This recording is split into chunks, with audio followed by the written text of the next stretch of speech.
ഇന്നലെ നമ്മള് ടെന്റ് അടിച്ചത് ഈ ഒരു പെട്രോൾ പമ്പിലാണ്‌ട്ടോ. അങ്ങനെ സൈക്കിളിലെല്ലാം സെറ്റ് ചെയ്ത് രാവിലെ നമ്മള് അവിടുന്ന് ഇറങ്ങിയിട്ടാ. ആ ഒരു ടൈമില് ഇന്നലെ നമുക്ക് ഫുഡ് കൊണ്ടുവന്നില്ല. ആ ഒരു പയ്യനെ കണ്ടുമുട്ടി. പുള്ളി നമ്മളെ ഫുഡ് കഴിക്കാൻ വേണ്ടി ഇൻവൈറ്റ് ചെയ്ത്. അങ്ങനെ രാവിലത്തെ ബ്രേക്ക്ഫാസ്റ്റ് നമ്മള് പൂരിയും കടലക്കറിയും കഴിച്ച് അവിടുന്ന് നന്ദിയൊക്കെ പറഞ്ഞ് ഇറങ്ങിയിട്ടാ.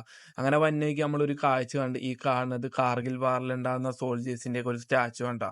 അങ്ങനെ നമ്മള് അത് കണ്ട് ഇറങ്ങിയിട്ടാ. നമ്മള് സൈക്കിൾ കടകൾ അന്വേഷിച്ചുള്ള യാത്രയിലാണ്. കാരണം വന്ന വഴിക്ക് ഒരുപാട് സൈക്കിൾ കടകൾ കണ്ടെങ്കിലും അവിടെ റിപ്പയറിംഗ് ഇല്ല. അവസാനം ഒരു കട കിട്ടിയേട്ടാ.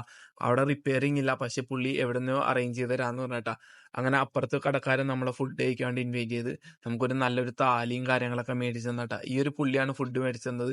അങ്ങനെ ഫുഡൊക്കെ കഴിച്ച് നേരെ കടയിലേക്ക് പോയി കുറച്ച് നേരം റെസ്റ്റ് എടുത്തിട്ടാ. കാരണം റിപ്പയർ ചെയ്യാനുള്ള ആള് വന്നിട്ടില്ല. അത് കഴിഞ്ഞ് അപ്പുറത്തൊരു കടയുണ്ടായിരുന്നു. കടയല്ല, ഈ കുളിക്കാനുള്ള സെറ്റപ്പ് കാര്യങ്ങളൊക്കെ ഉണ്ടായിരുന്നു. അവിടെ പോയി ഫ്രഷായി. അപ്പത്തേക്കും ആള് വന്ന് നമ്മള് ഈ ഒരു പുള്ളിയുടെ ഒപ്പം ഉണ്ട് കടയിലേക്ക് പോണം. കട അവിടുന്ന് ഏകദേശം കുറച്ച് ദൂരമുണ്ട്. അങ്ങനെ നമ്മള് തള്ളിക്കൊണ്ട് നേരെ കടയിലെത്തി. അങ്ങനെ സെറ്റാക്കാനുള്ള പരിപാടിയിലാണ്. കാരണം ഫ്രീ വീലാണ്ടാ പോയത്.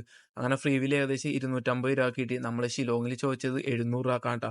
അങ്ങനെ സെറ്റാക്കി നമ്മൾ അവിടുന്ന് നേരെ പോണത് ഇമ്രാൻ ബ്രോന്റെ അടുത്തേക്കാണ്‌ട്ടാ. അങ്ങനെ ഇമ്രാൻ ബ്രോന്റെ അടുത്തെത്തി നമ്മടെ സൈക്കിൾ ഇവിടെ വെച്ചിട്ട് നമ്മള് നാട്ടിലേക്ക് പോണേട്ടാ. ഏകദേശം 1 മാസത്തേക്കാണ് നമ്മള് നാട്ടിലേക്ക് പോണത്. അത് കഴിഞ്ഞ് നമ്മള് ഏപ്രിലിൽ കണ്ടിന്യൂ ചെയ്യാനാ പ്ലാൻ ഇട്ടേക്കണേട്ടാ. അപ്പൊ എല്ലാരും നമ്മുടെ ചാനലൊക്കെ സപ്പോർട്ട് ചെയ്യണേ.